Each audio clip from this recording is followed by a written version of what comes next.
เช็ดเลยบ่ได้เป็นหยาหังกา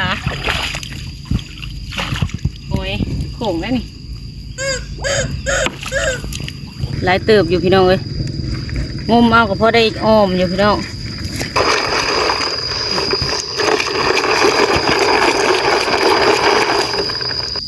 โดยกราบสบายดีและสวัสดีเด้อพ่อแม่พี่น้องวัดสุโขสุคนเนาะตอนเช้ามื้อนี้พบอันไอเทลเพิ่นพักโรงเรียนพี่น้องเช้าอาทิตย์ละพักพี่น้องให้เพิ่นหยุดก่อนเพิ่นพักผ่อนวันจันทร์ก็เริ่มไปใหม่อีกพี่น้องซักเครื่องนักเรียนให้เพิ่นเครื่องเข้าโรงเรียนตัวขนมไปโรงเรียนเพิ่นนั่นแหละมือพักพี่น้องพอดีว่าออกมาหาของอยู่ของกินคือเก่าพี่น้องมื้อนี้มางมเอาหมักหอยจูบอะไรพี่น้องเอาไปไว้อ้อมใส่อันอีกระพุกว่านี่ต้มไว้แล้วเลยพี่น้องก็เลยว่าเอาไว้สะก่อนได้อ้อมใส่หอยคืออยากว่าอ้อมใส่หอยจูบคือสีแซ่บก็เลยว่าสิมางมหอยทั้งพี่ทั้งน้องทั้งเฮือนไม่เท่าจอยพี่เลยทั้งเฮือนไม่จอยน้องไอด้าพี่เลยพี่น้องแต่ว่าบ่พ่อกันกับเพิ่นไม่เท่าไปใส่ก็ได้ไปซื้อยาสบายดีล่ะสบายดีเทวบินมาสบายดีดูสบายดีพอดีว่าเราไปซื้อยาดีเจ็บเอวเพิ่นว่าเอาน้องดาวะแถวนอกทางนี่แหละพี่น้องดีเจ็บเอวแบบว่าเพิ่นนั่งเถื่อเพิ่นย่อพื้นย่อยังภาษาผู้เฒ่าอะไรก็มีเจ็บเอวได้ยินเพิ่นเว้าอยู่ว่าเพิ่นเจ็บเอวว่ะเลยไปซื้อยาไปพี่น้องไปงมหอยก่อนได้จักถ้วยน้อยหนึ่งก็เอาดอกพอได้อ้อมใส่ในกระพุกที่ต้มไว้พี่น้องไปเบิ่งไปชมน้ำกันโดยพี่น้องสิมางมเบิ่งแถวหนองเข้มตัวมันตื้นนี่แหละพี่น้องงมแถวหนองนี่แหละแล้วก็งมไปทางนี้เดี๋ยวอย่าบีบงมเบิ่งหอยเดดีมีเจอได้นี่นั่นมาขวางเฮกันยังได้เลยมางมเอาโยนขู่มาเทวเอาขู่มาเน่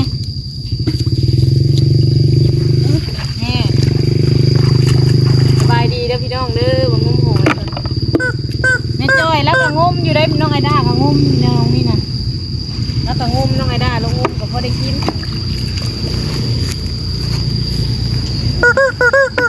จะบีบก็มาลักไล่ค่ะแม่ถ่ายคลิปอยู่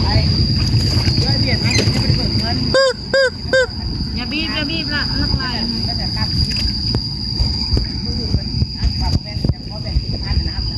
ใส่น้องพวกงมน้องนี่ก่อนงมน้องนี่ก่อนปูนี่ปูเช็ดเลยบ่ได้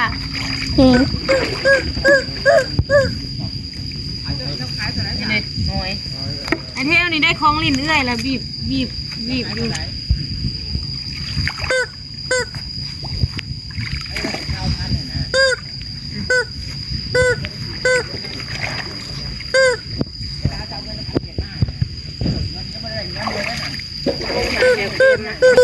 ฮะ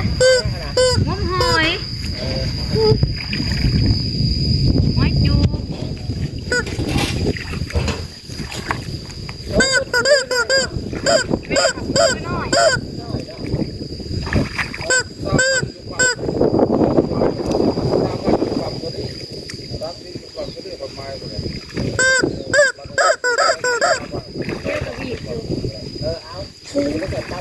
รีบใส่น้ำก่อนอย่าบีรีบใส่น้ำคือไม่ต้องบีบใส่น้ำเนาะพอจะไม่ใส่ทำนี่ได้เหรอไปตรวจไม่ใช่ปั๊บเลยนะลงทางนี้จริงเหรอ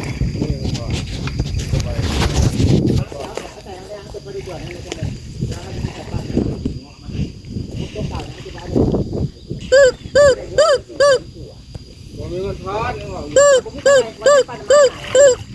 มาดิพี่เดี๋ยวก็บีบเป็ดเอาใส่ไปสุกไปดินะจะเป็นมันก็ฮอดป้ามันหลุดที่จูนี่ได้จะไปซื้อแล้วเป็นการสาวนี่บางคนทอนมาแล้วไม่ได้ถือ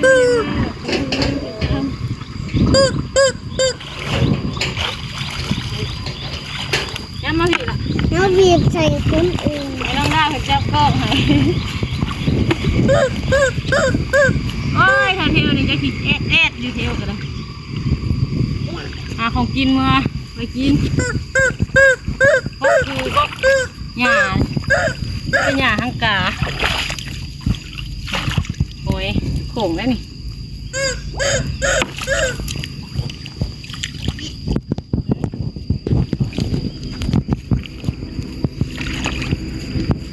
หาปลาลงเบิ่งดูแม่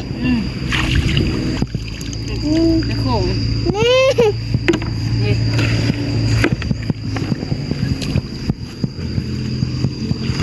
อันนั้นบกนี่สอนลูกพวกแล้วได้ก็ได้คือกัน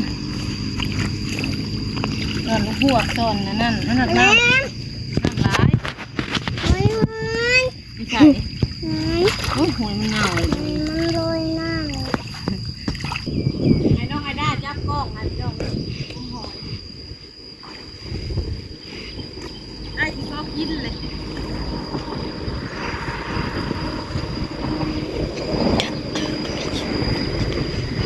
พุ่มอยู่แล้วเลิกๆตัวนี้ตัวนี้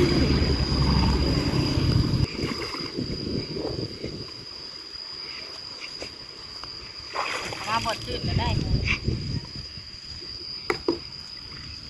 ไปหลับไปลูกเบิ่งนองนะน้องไอ้ได้จับกองให้ยังไม่ล่ะลูกเบิ่งนองมีอยู่บ่ได้นองนี่นะ บุคือ ไปลงแต่นองนะ เคยอยู่ นองนี่มันบ่มีผีกระต่ายโอ้หนูหัวกระเป็น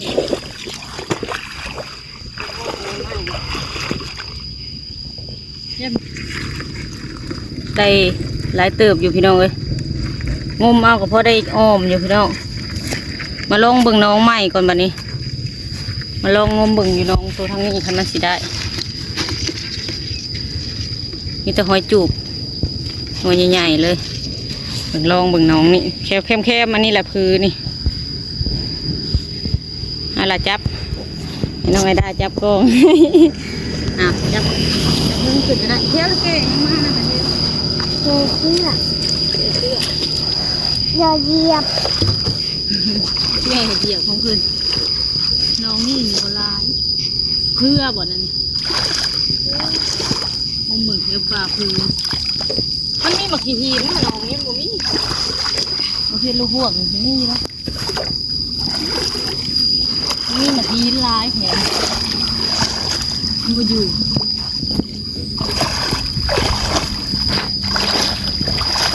บ่มีหนองทำนี่มีระเบิดล่างหอยก่อนจับไว้ล่ะ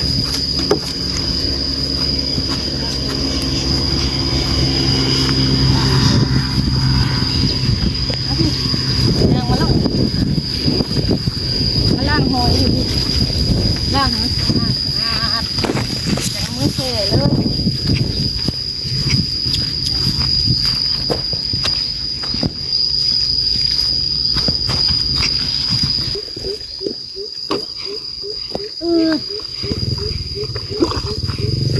ได้พอกินเลยหอยกะล่างอีต้มออก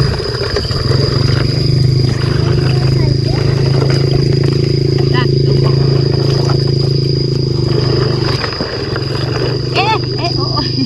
โอ้ยกระปูหนีบมือมันไม่ได้มืดบ่ได้เห็นบ่ล่างเลยกะเซ่ไว้เก่งเล่นเอ้ากระปูออกโอ้ยเที่ยวเห็นยังเที่ยว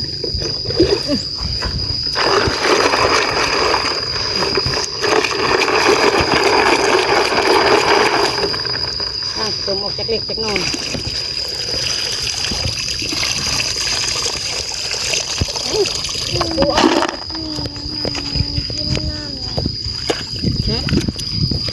ออกไปแล้วตัวน้อยน้ำเกลือหมูติดมันเป็นเกลือ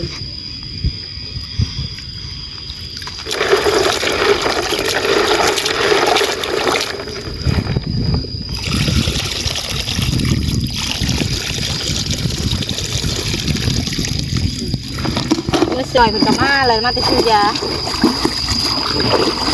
ถึงผิดกินโคก้านหอยเมื่อคืนเจอกล้วยหอย เจ้า ล่างขี้โตมออกเลยพี่น้องยังแต่ขี้ไข่น้ำตัวที่มันติดหอยนี่แหละพี่น้องไข่น้ำตัวมันติดหอยนี่ก็เอามือเสไว้ซะก่อนให้หอยมันคายขี้ตมคายขี้ดินออกแล้วก็สั้นวันนี้หรือว่าหานกระตาพี่น้องหากระตาไม้หอนคักๆมาเยอะกันมาย่านกันลูกมาหางมหอยบนที่เบาเก่งพามาขวางเหมือนันเทวเพื่อนไม่จอยหอยมันก็สิออกมาแต่นองแล้วอะไรพี่น้องน้องตัวอยู่ในมันก็เป็นทรายน้ำออกมาอันกระต่ายออกมามันก็มาแผ่พันมาอยู่ในนอกแถวมันนี่แหละพี่น้องปูปลาก็คือกันปลาซิวปลานั่นปลานี่มันก็สิมีเสื้อมีแนวมันอยู่ในนี่แต่อยู่หันแหละพี่น้องลูกกบลูกเขียดยังว่ามันออกมาแต่ป่าแต่ดงอันนี้มันก็มาไข่อยู่นี่มาสอนมาหาอยู่หากินยามแรงก็มาคุดกระปูอยู่นี่พี่น้องแล้วก็อยู่หน้าไฮเดียวบนเก็บขะแยงหันแล้วก็อยู่นี่แต่ในมะโคใหม่นี่บนหาอยู่หากินอันประเภทหน่อไม้กิโลกับเขาบึงเขาดงพูดเลยพี่น้องเขาดงเลิกมันนี่ก็มากไปเที่ยวผลผักของเฮียนมันนี่พอเพิ่นกาเห็ดเวียกขึ้นกะกลางคืนมากลางเว้นนี่เพิ่นกะพักพรเลยบริปะไอเที่ยวไว้น้ำเพิ่นเอาออกมาพี่ยังว่ามาอยู่เตาถ่านมาอยู่น้ำบ่าวน้ำสาวเพิ่นอยู่เตาถ่านพอได้มีหมูลินมาเฮือนน้องไอด้าเนี่ยเพิ่นก็ได้ลินนำกันเตาถ่านก็มีไอกันหญ้าพิมพ์ผ้าเขาจะผักของเฮียนช่วงนี้ชุมผู้ใหญ่เขาปิดเทอมช่วงนี้ก็พอมีหมูลินเนี่ยรวมไปหาอยู่หากินเพิ่นกะแต่เล็กน้อยก็เพิ่นไปน้ำบนใดมันเป็นบ่ได้เข้าหาหน่อไม้กันเข้าหาหน่อไม้เอาไปน้ำบ่ได้พี่น้องพุจิโร่บนเป็นหรือว่าไปหาอันแป้วพือเอาหยังนี่แหละได้อยู่พี่น้องเลยเตาถ่านไม่จ่อยเป็นมุ้งคักแน่เลยพี่น้องยามฝนช่วงไรฝนตกแห้งๆมันสีชอดลงพื้นมันได้พี่น้องค่ะมันตกแห้งอะไรเราก็ชี้ให้ทานทับเปียกทานมุนเป็นกำลังบั่นพื้นไว้แล้วก็ไปตัดเทือเล็กเทือน้อยภาษาผู้เฒ่าอะไรพี่น้องกองยายไว้เฮิงก็ได้เตานึงแล้วเส้นผู้หนุ่มก็ยังเผื่อสิได้พี่น้องเลยพื้นมันหายากชั่วมือนี้หายากตัดยากแล้วก็หนีบสังกะสีมุ้งไว้เพราะได้มันบเปียกเราเองเนี่ยบเปียกเตาถ่านเวลาจูดมันก็ง่ายบรรยากาศบ่ได้เห็นแต่เฮิงแหละบรรยากาศแบบนี้พี่น้องเลยยามฝนทั้งเฮ็ดไม่จ่อยแล้วเฮ็ดหัวเฮ็ดตั้งแต่ยามแรงพุ่นแหละพี่น้องแต่เดี๋ยวนี้มันก็เก่าเลยพอได้ขังงัวขังยังยามเราบ่อยู่แล้วไปหันไปนี่ก็พอได้นั่นมือก่อนก็เห็นเพิ่นเลาะเก็บกระตุกอยู่กับลานเพิ่นแต่ทางมโคเข้ามาใส่ลำน้อยสิไปหาเอาไอเทียวถามมาเฮ็ดยังพากันเก็บขวดเรากับน้องไอด้าเตียงแล้วก็มุงอันนี้มุงผัดตังไว้พอได้นั่งเย็นในห่มม่วงเลยพี่น้องพอได้นั่งเล่นในห่มม่วงทางเฮือนชาญเราก็ได้นั่งเย็นอยู่ห่มม่วงนี่แหละครับร้านเพิ่นหรือว่ามื้อกัน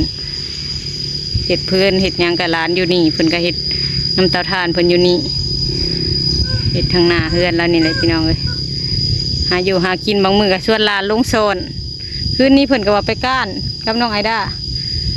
น้ำมันบกน้ำมันขอดลงอยู่ในเจมันแล้วมันจุ่มอยู่เพิ่นว่าเพิ่นไปก้านก็พอได้อยู่ได้กินเอามาแล้วก็ต้มจิ้มหัวไว้ใช้ได้แต่ต้มหึงโพดเพิ่นว่ามันจ่อยเห็นป่ะมันจุ่มมาต้มหึงโพดเพิ่นว่ามาทางเส้นไม่จ่อยมือนี้มาหางมหอยพี่น้องมาเที่ยวกับไอด้าคลินน้ำกันอยู่เนี่ยพอดีว่าให้น้องไอด้าจับกล้องให้มางมหอยกับพี่น้องเลยแต่พอได้อยู่ได้กินเลยก็บ่ได้งมเอาจนว่าเบิดดอกพี่น้องเอาแต่พอกินเลยก็พอ